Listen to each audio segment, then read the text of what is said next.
Hello friends, मेरा नाम अंकित सिंह और दोस्तों आज मैं इस वीडियो में आपसे डिस्कस करने वाला हूँ कि देखिए, आप जब एक प्लॉट खरीदने की सोचते हैं या फिर आप प्लॉट खरीद रहे हैं पहली बार, तो वह कौन सी ज़रूरी बातें होती हैं जो आपको पता होनी ही चाहिए। तो इस वीडियो में जो मैं बातें लेकर आया हूँ वो बहुत ही ज़्यादा इम्पोर्टेंट है। एक एक बात को आप समझना मेरी कही को, और जब आप कभी प्लॉट लें या प्लॉट खरीदने की सोच रहे हैं तो भी आपको अपने माइंड में ये रखनी चाहिए ताकि आप इनमें से कोई भी गलती ना कर सकें। क्योंकि दोस्तों, प्लॉट खरीदना एक अपने आप में बहुत बड़ी अचीवमेंट है, और दूसरी चीज़, इसमें अगर कुछ छोटी सी भी गलती होती है तो 1000-2000 का नुकसान आपका नहीं होता है, सीधे लाखों में नुकसान पहुंचता है। ठीक है, तो प्लीज़ इस वीडियो में एंड तक बने रहना और मेरी हर एक पॉइंट को समझना और उसके बाद उसको अप्लाई करना। तो दोस्तों, आपसे छोटी सी रिक्वेस्ट यही रहेगी कि अभी तक आपने हमारे चैनल को सब्सक्राइब नहीं किया तो सब्सक्राइब भी कर देना। तो दोस्तों, सीधे हम अपनी वीडियो को स्टार्ट करते हैं टॉपिक को लेकर। पहला पॉइंट हमारा दोस्तों ये रहेगा कि जो प्लॉट आप ले रहे हैं या प्लॉट देख रहे हैं या जो आपको प्लॉट दिखा रहा है, उससे ये चीज़ कंफर्म कर लें कि इसका मालिक कौन है।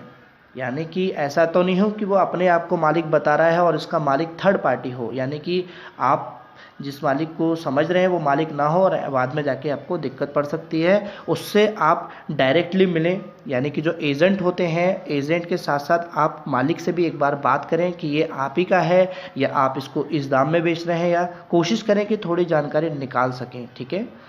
दूसरा पॉइंट आपका दोस्तों यह है जो कि बहुत ज़्यादा ज़रूरी है, वो ये है कि जो ज़मीन हम देख रहे हैं वो खेती की ज़मीन है या हमारी रेसिडेंशियल या कमर्शियल ज़मीन है। कुछ प्लॉट ऐसे होते हैं कि वो खेती की, जबकि सारी ज़मीन खेती की ही होती है, उनको जब उनके एक कह सकते हैं कि उसको हम कट पीस कर लेते हैं और फिर प्लॉट में डिवाइड कर देते हैं, तो वो सब चीज़ें हमारे रेसिडेंशियल कमर्शियल में यूज़ की जाती हैं। तो आप ये चीज़ देख लें कि जो हमने हमारी खेती की ज़मीन थी वो गवर्नमेंट के द्वारा अप्रूव हो भी गई है, नहीं कि हम यहाँ अपना मकान बना सकते हैं। ठीक है, ये चीज़ देख लें ताकि आपको बाद में ऐसा नहीं हो कि आपको खेती की ज़मीन सस्ते रेट देख के खरीद लें और बाकी जब बाद आप उसमें मकान बनाते हैं तो गवर्नमेंट के इंस्ट्रक्शन आपको वो मकान ना बनाने दें। ठीक है,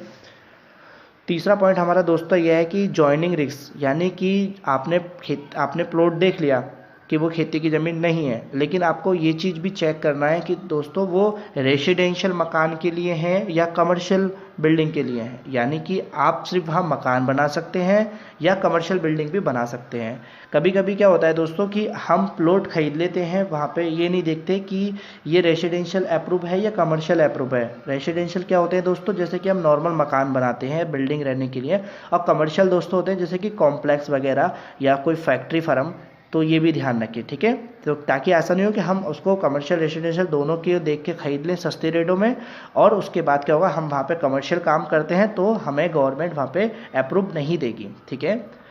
दोस्तों, चौथा पॉइंट हमारा दोस्तों ये भी बहुत ज़रूरी है, आप किसी की बातों पे विश्वास ना करें। वो ये है कि फिजिकल मेजरमेंट, यानी कि जो मेजरमेंट हमें हमारे जो एजेंट है या मकान मालिक बता रहा है उसको हम प्रैक्टिकली साइड पे भी मेज़रमेंट करें कि हाँ, ये जैसे कि 20 फीट चौड़ा है तो 20 फीट है भी या नहीं, 40 फीट लंबा है तो 40 फीट इसकी लंबाई है भी या नहीं, ये चीज़ भी आप ध्यान रखें। ठीक है, तो ये दोस्तों चौथा पॉइंट है। दोस्तों, पाँचवा पॉइंट हमारा ये है कि देखिए, जब आप प्लॉट मान लीजिए खरीद लेते हैं, ठीक है, तो उसके बाद क्या होता है दोस्तों कि हमें हमारे प्लॉट पे आए दिन विज़िट कर लेना चाहिए, ताकि वहाँ पे क्या होता है कि आजकल बहुत ज़्यादा ये घपला चलता है कि हम अपने प्लॉट लेके डाल देते हैं और हम उस पर विज़िट नहीं करते, साल में 6 महीने में कर दिया और वहाँ पे वो ज़मीन पे कब्ज़ा भी हो जाता है। और दोस्तों, ये जो लोग कब्ज़ा करते हैं इनकी जो सोर्स होती है, पावर होती है, काफ़ी हाई होती है, तो आप इसमें काफ़ी चक्कर लगा सकते हैं कोर्ट कचहरी के। तो ये भी ध्यान रखिए कि अपने प्लॉट पे विज़िट करते रहें आए दिन। ठीक है, तो ये भी दोस्तों जो नए बंदे होते हैं उनके लिए बहुत ज़्यादा ध्यान रखने वाली बात है। और दोस्तों, हमारा 6 पॉइंट ये है कि देखिए, अगर आप एक प्लॉट को खरीद रहे हैं इस मकसद से कि आपको मकान बनाना है या फिर आप इसको सेल करेंगे, तो ये चीज़ ध्यान रखें कि अगर आप सेल करने के हिसाब से प्लॉट ले रहे हैं ताकि हम अपना प्लॉट आगे चल के बेच देंगे, तो वहाँ पे एक चीज़ ये भी ध्यान रखें कि जो यहाँ पे आप प्लॉट खरीद रहे हैं वो इन फ्यूचर उसके रेट थोड़े इंक्रीज़ होंगे या नहीं। ऐसा नहीं कि आपने जो प्लॉट खरीदा है वो सिटी से 20 किलोमीटर 50 किलोमीटर दूर है, अगर आप वहाँ ये सोच के समझते हैं खरीदते हैं कि वहाँ सस्ता मिल रहा है, तो दोस्तों ये चीज़ भी ध्यान रख लेनी चाहिए कि आगे चल के उसकी वैल्यू बढ़ेगी नहीं बढ़ेगी। ठीक है, तो ये भी आप ध्यान रखें, वरना क्या होता है कुछ जो एजेंट होते हैं वो आपको बहला पुस्का के प्लॉट दिखा देते हैं सस्ता और आपको लगता है सस्ता है, तो दोस्तों वहाँ भी आपको चीज़ ध्यान देनी है। ठीक है, और दोस्तों हमें जो लास्ट पॉइंट है 7th पॉइंट वो दोस्तों ये है कि जो प्लॉट आपने ख़रीदा है, ठीक है, अक्सर क्या होता है कुछ प्लॉट ऐसे होते हैं कि वहाँ आप उसको इमिडिएटली नहीं बेच सकते, तो आप ये ध्यान रखें कि भाई हमें जो प्लॉट है वो इस चीज़ से फ्री है, क्योंकि कुछ प्लॉट ऐसे होते हैं, कुछ ज़मीनें ऐसी होती हैं कि जहाँ को जिस ज़मीन को आप इमीडिएटली नहीं बेच सकते कि आज दिया कल बेच दिया, तो ये चीज़ भी ध्यान रखें। ठीक है दोस्तों, ये देखिए मैं ये नहीं कह रहा कि सारे पॉइंट आपको कहीं ना कहीं दोस्तों एक पॉइंट भी आपको ये गलती से हो गया तो कहीं ना कहीं आपको नुकसान होने वाला है। और दोस्तों मैं आपसे जो पॉइंट मुझे बहुत ज़्यादा ज़रूरी लगे वो पॉइंट मैं आपके लिए लेकर आया हूँ। और दोस्तों ये इससे पहले मैं आपको एक चीज़ और बता देता हूँ कि मैंने एक वीडियो डाली थी जो कि कंस्ट्रक्शन पर्पज़ के हिसाब से हमारी ज़मीन किस तरीके की होनी चाहिए, हम उसको कैसे सिलेक्शन करें अपने लैंड को, तो मैंने उसके ऊपर ऑलरेडी वीडियो अपलोड कर रखी है, तो आप जाके चैनल पर देख सकते हैं या वीडियो के डिस्क्रिप्शन में मैं लिंक दे दूँगा। ठीक है, और दोस्तों आई होप आपको ये सारे पॉइंट अच्छे लगे होंगे, कहीं ना कहीं आपको भी पता होगा कि अगर इनमें से कोई सी भी गलती होती है तो हमें नुकसान भुगतना पड़ सकता है, हज़ारों का नहीं लाखों का हो सकता है, तो इसलिए आप इन सब गलती को ना करके अपने पैसे सही जगह इन्वेस्ट करें। दोस्तों अगर इस वीडियो में आपको कोई भी डाउट ऐसा रह गया हो तो प्लीज़ कमेंट में टाइप करना,